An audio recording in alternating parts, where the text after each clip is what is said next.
Mga tulisan sila, mga mukhang pera. Imposibleng hindi ka nila huhudasin. Ipapahuli ka nila kay Hana at Christy. Wala ka nang kawala. 20 million lang ang katapat mo sa kanila. Katapusan mo na.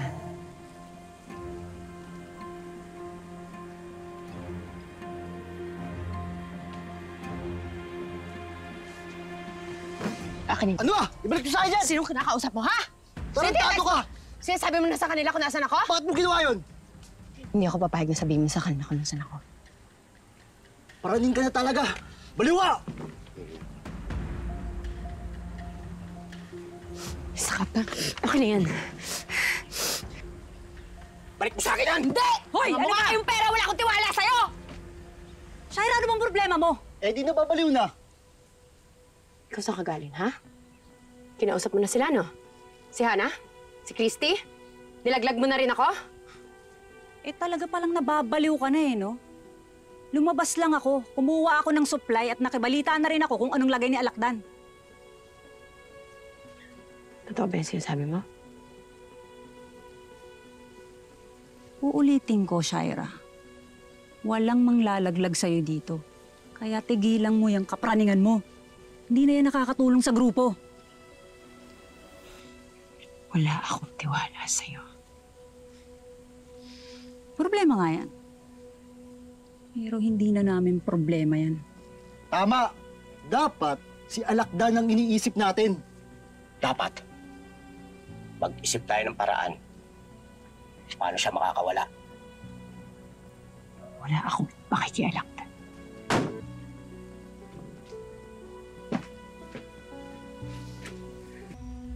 Hali kayong lahat sa akin. Gusto ko malaman ninyo na nandito ako bilang kakampi. Kaya ako kinuha ni Alakdan dahil alam niya matutulungan ko kayo dito sa kuta. Marami akong pera. Kaya kung tustusan lahat ng pangangailangan ninyo dito sa kuta. Marami pa nakatabi doon. Bibigay ko din sa inyo lahat yon. Isa lang ang hinihiling ko. Huwag ninyo akong ilalaglag sa kaaway natin. Magkakasama tayo dito, kakampi ninyo ko. Kaya ko ibigay sa inyo lahat ng perang kinakailangan ninyo. Magkano naman? Marami pa akong naitabi. Hati-hati tayo, lahat tayo pantay-pantay. Aabutin ng 5 milyon bawat isa. Kailan mo naman ibibigay ang pera? Kapag nakuha ko ni anak ko, bibigay ko sa inyo yung pera. Kapag nakabalik pa ako doon sa isla, dadagdagan ko pa yan. Kaya sana wag na kayo masilaw doon sa mga perang binibigay sa inyo ng kaaway. Hindi nga kayo sigurado kung ibibigay talaga nila sa inyo yung reward eh. Baka mamaya, baliktarin lang nila tayo. Pare-pareho lang tayo mahuhulog sa bitag nila.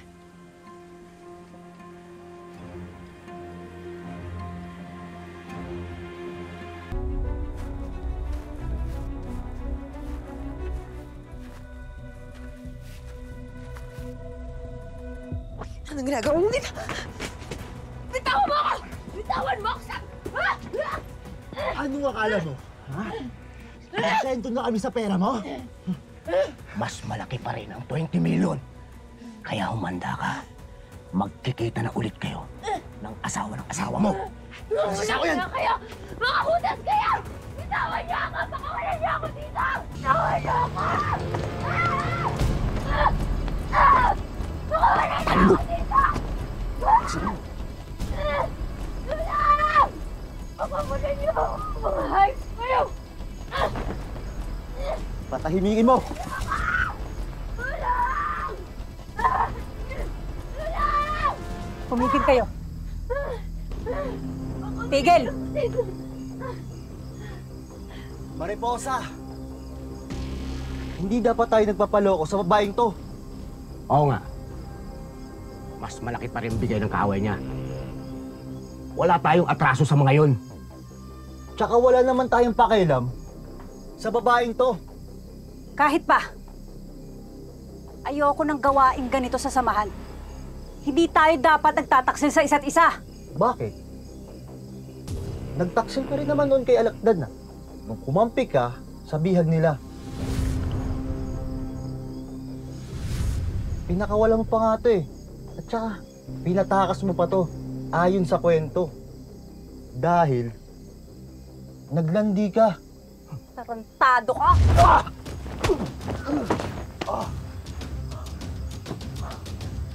lumayas kayo sa kuta ko. Kung hindi, papasabugin ko yung mga ulo nyo.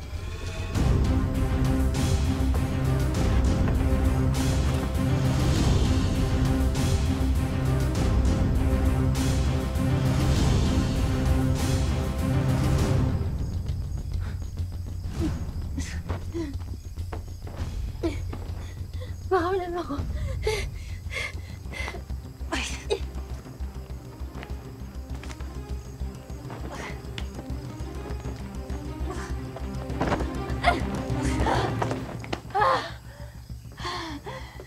Salamat. Salamat, tinulungan mo ko. Hayop sila. Salamat. Akala ko talaga, ikaw pa yung tatrider sa akin.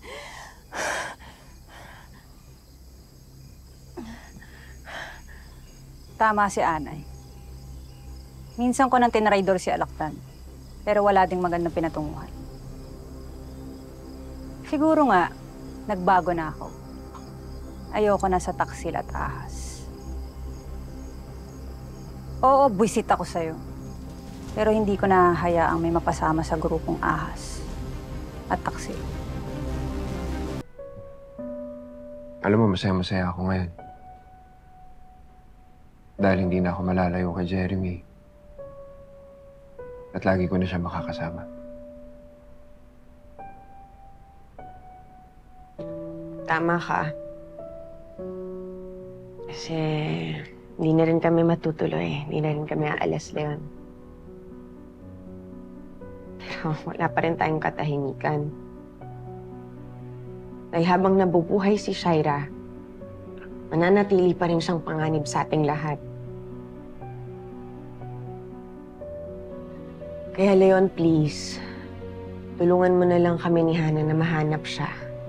Huwag na nating sayangin o hayaang mawala yung kung anumang natitira sa atin dahil lang sa babaeng yun.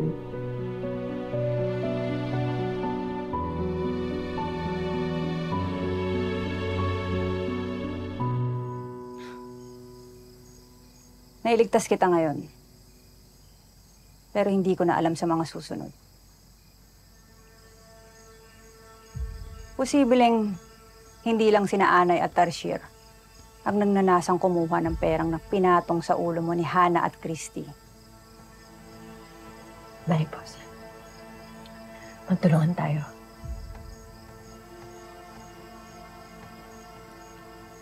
Kahit anong gawin natin, hindi ka pa rin magiging ligtas dito. Kukunti na lang kami sa grupo. Ayoko nang malagasan pa. Ano ang ibig mo sabihin? Umalis ka na dito. Hindi ka nakakabuti sa kuta. Sa dami ng gustong humanap sa'yo, hindi rin magiging ligtas ang samahan ko. Pero di ba sinabi mo sa akin kailangan ninyo ng pera? Hindi lahat mukhang pera, Shaira. Dalhin mo na lang lahat ng pera mo. Gamitin mo sa mga bantang nakapatong dyan sa ulo mo. Mariposa, nakikiusap ako sa'yo. Wala na akong ibang lugar na pupuntahan. Hindi ko na problema yon. Walang hiya ka. Akala ko kakampi kita. Sarili ko ang kakampi ko at ang samahan. Yan ang natutunan ko sa nangyari sa amin ni Jordan. Kaya lumayas ka dito at huwag ka nang magpapakita sa akin. Huwag na huwag kang babalik dito. Layas!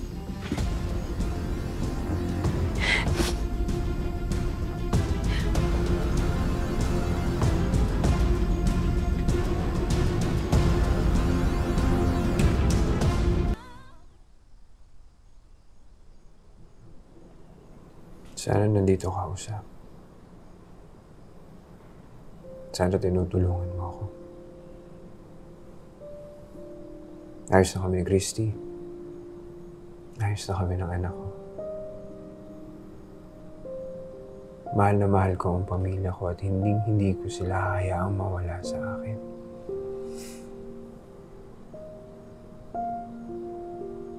Pero may gumugulo na naman sa kasiyahan kong yun. Si Shaira.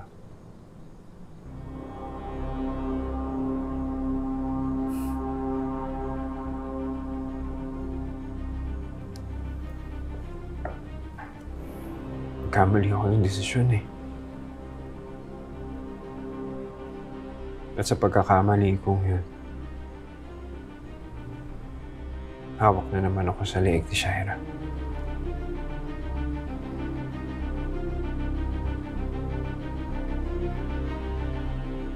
Kakayanin ko kaya siyang patayin? Kahit ang kapatid ko siya. Ganda dito, kuya.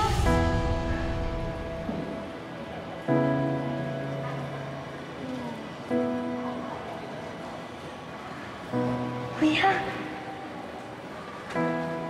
Ang daming pagkain. Pasok tayo. Hindi tayo pwedeng magtagal. Sandali lang tayo. Kumalma ka nga, kuya. Kakarating lang natin. Tsaka, gutom na ako. Tapos ang daming pagkain, no? Sandali, bibilangin ko lang yung pera natin kung pwede.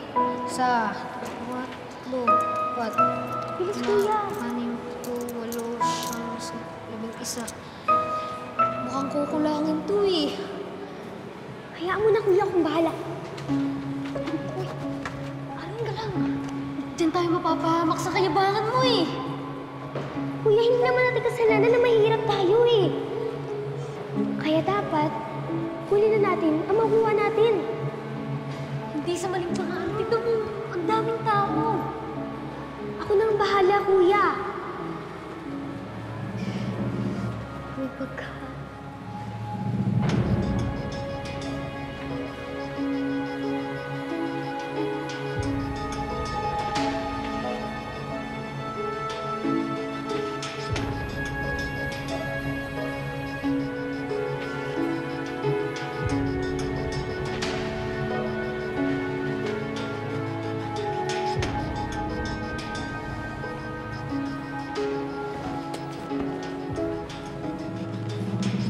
Kuya, takbo, bilis! Bilis, kuya! Ate, ito bayad! Magnanakaw! Magnanakaw! Bumalik kayo dito! Magnanakaw! Tulungan niyo ako, guard! Bilis, kuya! Bilis! Bilis, kuya! Dito! Bisa mo? Hindi na ako.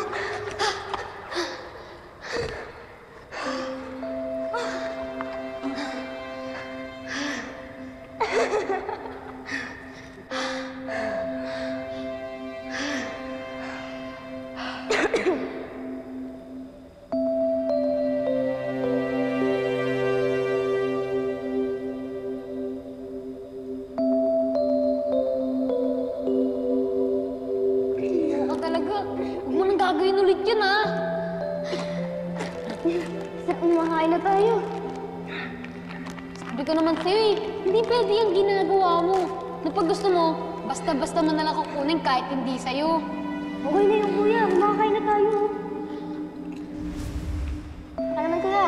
Niligtas mo naman ako eh. Paano kung wala ako? Paano ka? Kuya, hindi ka naman mawawala eh. Tsaka, parati tayo magkasama. Ikaw ang tagapagligtas ko. Ikaw ang superhero ko. Well, Sige, kain ka lang. maayaw mo?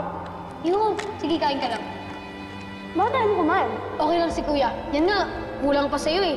Saka, wala pa tayong pera. Kuya, ayaw naman mahirap. Hayaan mo. Balang araw, magsisikap ako. Tapos, tutuparin ko lahat ng mga pangarap mo. Talaga, kuya? Oo naman! Thank you, kuya.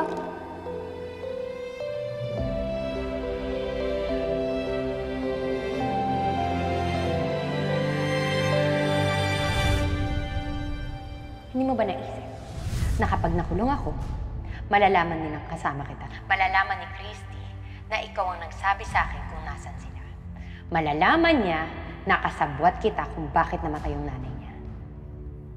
Tingin mo mapapatawad ka pa niya kapag nangyari yun? No, not this time. At yung anak ninyo, ilalayo niya na yan sa'yo. At baka hindi niya lang ilayo. Ipapakulong ka pa niya at kasama kita mabubulok sa kulungan. Paano ko papatay yung sarili kong kapatid? Yon, please. Huwag na nating sayangin o hayaang mawala yung kung anumang natitira sa atin dahil lang sa babaeng mo.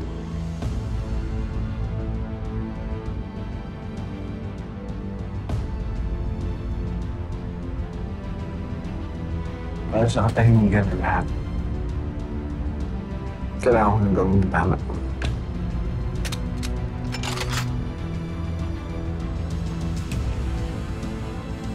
Para sa kaligtasan ng pamilya ko. At hustisya para sa mga namatay.